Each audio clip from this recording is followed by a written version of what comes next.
Eliphaz Lemuel, also known as Sir Blinkz, is a mentor, a tutor, and trader in the crypto financial markets. Auditor. Thank you. Formerly employed at the bank, he was an auditor and compliance officer, but decided to focus in this financial space. He brings out the hidden gems in people through rigorous training, classes, and drills in being financially buoyant and independent, as everyone should know a skill in this 21st century. He has tutored and mentored over 500 students in technical analysis and risk management. Eliphaz's focus is God-driven and smart hard work as he focuses on extending his knowledge to the view. So ladies and gentlemen, money bags in the house. Let's give a warm welcome to Eliphaz Lemuel. And in 10 minutes we'll be done.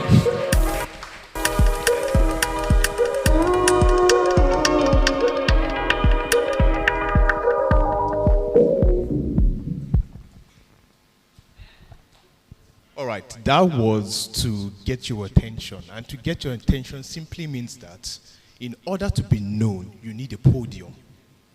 And in order for you to get a podium, you need to work hard. And in order to work hard, you need to be dedicated towards what you do.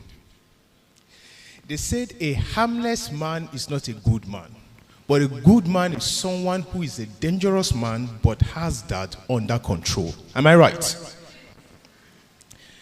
My name is Eliphaz Lemuel. Everybody knows me as Sir Blinkz, CEO Blinkz Hub, and P8 P Money Academy, as a lot of us would know. I want to welcome all of us to this particular place. Thank you very much for bringing us here, CEO Investor C. My distinguished guests, I'm meeting a lot of you for the first time, and I want to say it's an honor to meet you all. Well, I was formerly employed at the bank, an auditor, compliance officer. And you know how it is in this financial space that somebody who deals with crypto, an auditor in the bank, it doesn't correlate. Because most times what we do is we ransack those people who trade. And we just, ensure that what they are doing is legal, and then also we ensure that they don't use it to launder money and all of that stuff.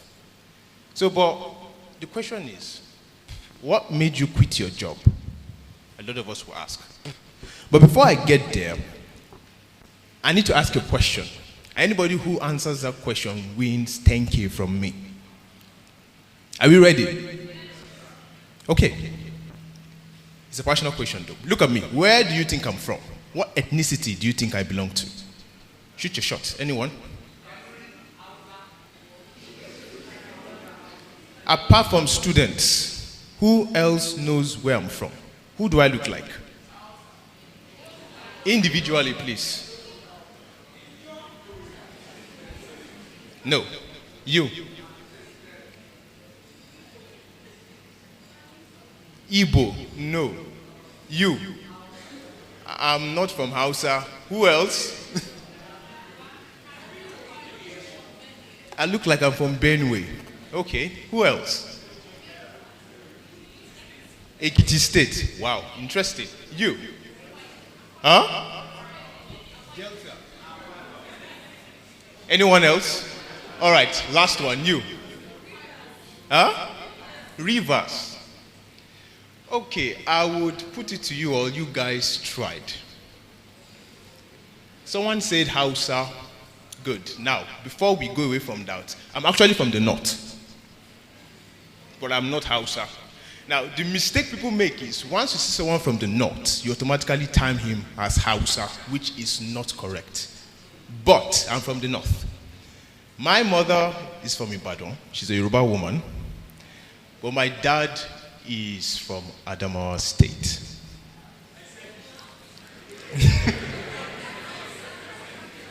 So that's what brings up me this way. And I'm not Hausa, I am Bachama. You can browse it.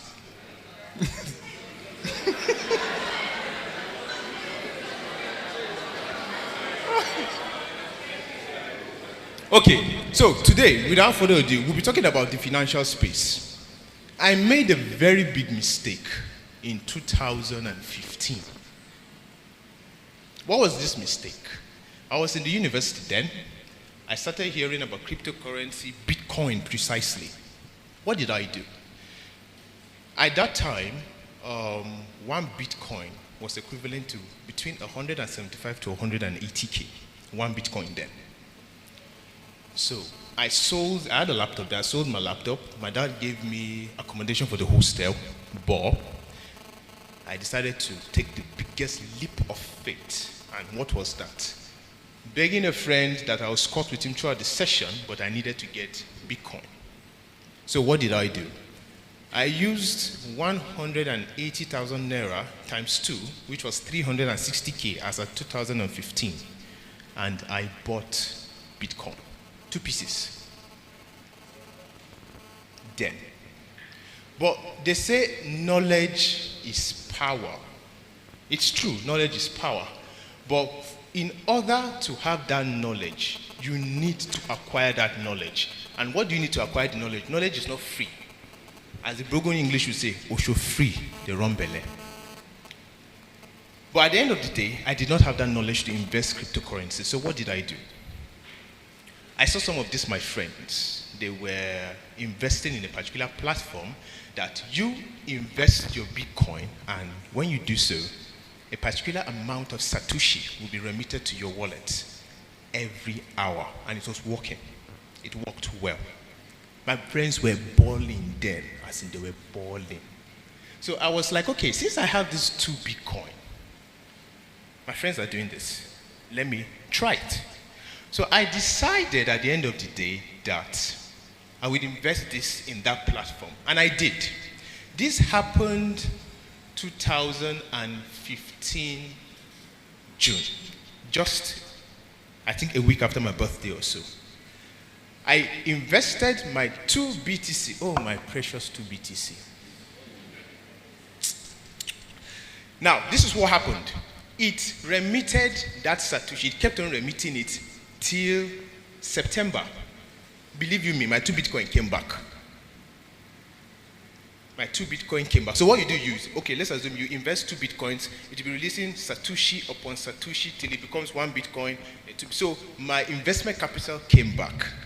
But we are Nigerians. Greed kills. I know greed is everywhere, but Nigerians' greed is next level. What happened afterwards? My 2 Bitcoin came out. I saw 2.5. I saw 3 Bitcoins. My mom then was a banker. She was like, okay, Eliphaz, this has happened. This is smart. Take out your investment capital. Leave the profit to run. I was like, ma, leave it now. I want November to reach now so that we'll ball.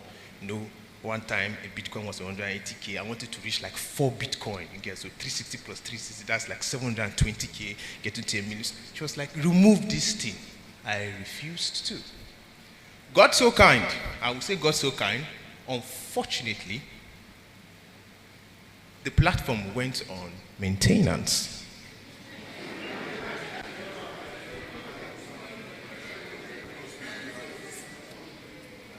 And by the special grace of God, they are still on maintenance till today.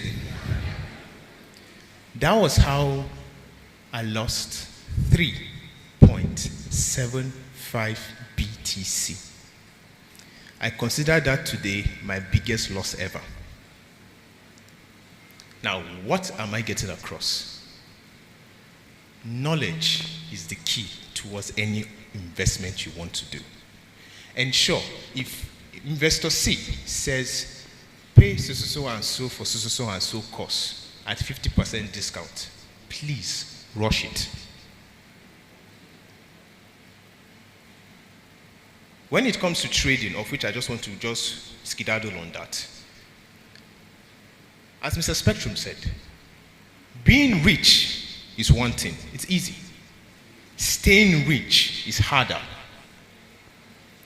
If you are trading a portfolio today on the cryptocurrency level, $1 million, you're trading on spots, you're trading on futures. Everybody knows me, and my students, they know me that I'm a sports trader. But the bear market has turned me into a futures trader. But well, I'm more of a sport trader. So if you're trading $1 million portfolio, futures, you now decide to use $10,000 to open a position. I hope we are following. Do you guys understand what I'm saying? You use $10,000 to open a portfolio, open a position.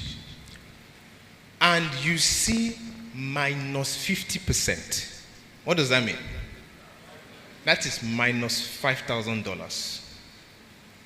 It will move you more to someone who just uses $100 to open a position or has a $100 portfolio, they use $10 to open a position. When he sees minus 50%, what does he see? $5. There's a difference between the two.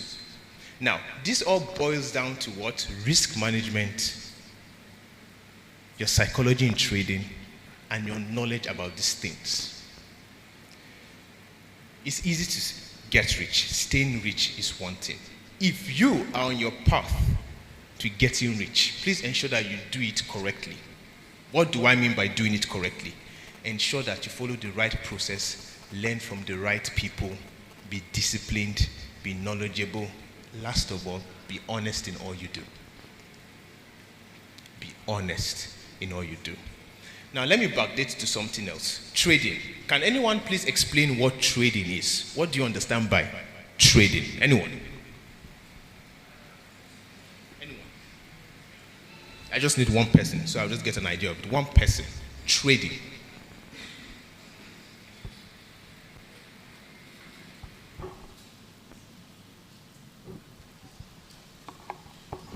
In my own understanding, I can say that trading is all about buying and selling. Yeah. Do we agree with her? Trading is all about buying and selling. Do we know that in the olden days, trading first started with exchange of one thing for another? And then what we used then was what? What did we use in the olden days for trading? Cowries. Good. It's the same thing in cryptocurrencies.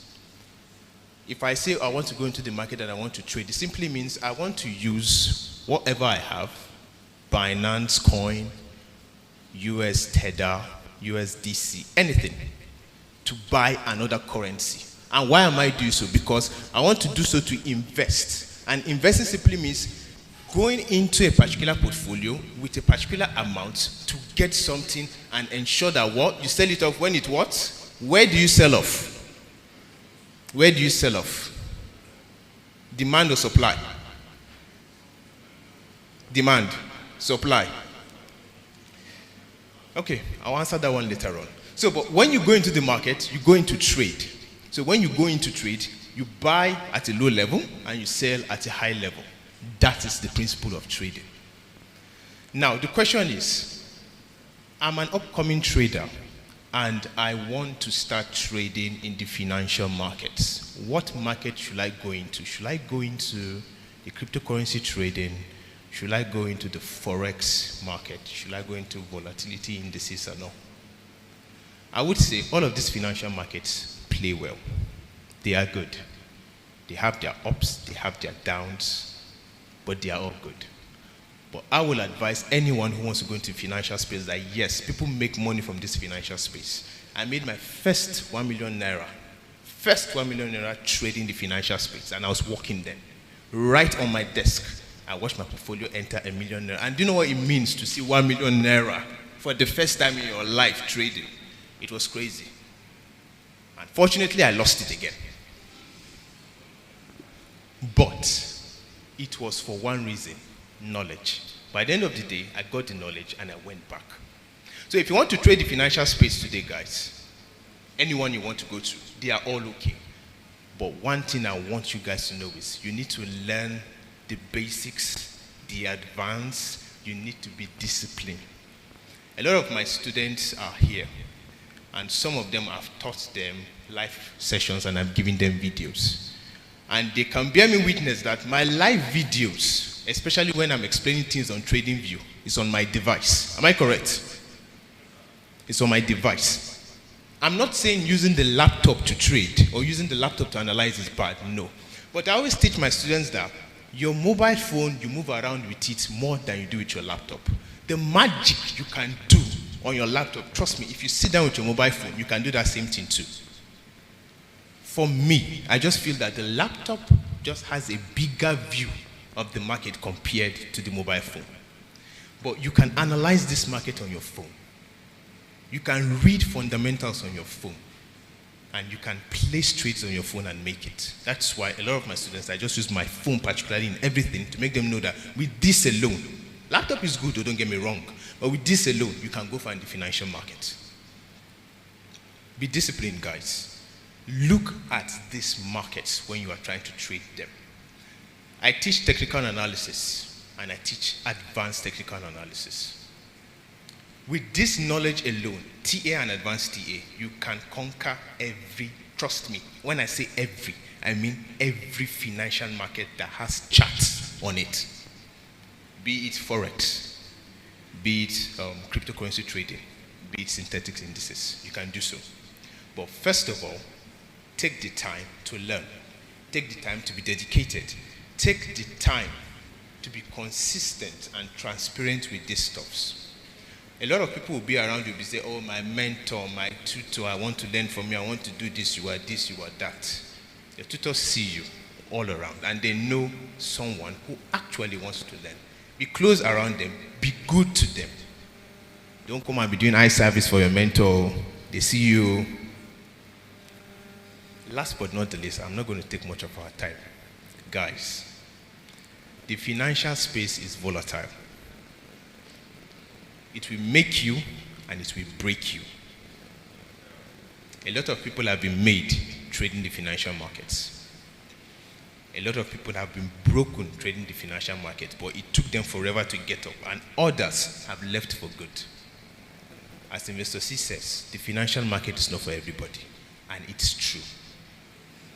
First of all, before you go into the financial market, go in with this notion. Do you want to trade because other people are trading, or do you want to trade because you like to trade?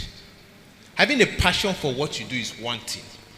Wanting to do that thing because the crowd do it is another thing. Because if you do it because of the crowd, you'll be left in the shadows and you won't go far. So if you want to trade, do you want to trade? Do you like to trade? Do you have interest in trading? Do you have passion for it? That is one. Once that is established, your next step is what? Learning it with discipline, learning it with everything you can get from everybody around. And if you do this at the end of the day, you will be successful. Believe you me, the sky will be your limit. Everyone here that sits down and is a trader, investor, C, and everyone, we don't have two heads, we have one. But what did we do? We just sat down, studied, prayed, and at the end of the day, we got knowledge from the right sources and we are who we are today. We can do this. Bear this in mind, that without knowledge, you won't have wealth. And if you are wealthy without knowledge, you are not wealthy. You are just someone who is actually lucky to have money. Because wealth doesn't come by luck. It's a process. And they say, wealth is not built in a day. And for someone to struggle to be wealthy, it means the process he has been undergoing to that wealth is what will keep him when he becomes wealthy. You become wealthy by following that process. A lot of people will win the lottery and throw the money away. That is money misro, that is luck. But you learn to be wealthy by your processes. And trust me, if you do this, guys, you will make it. Thank you.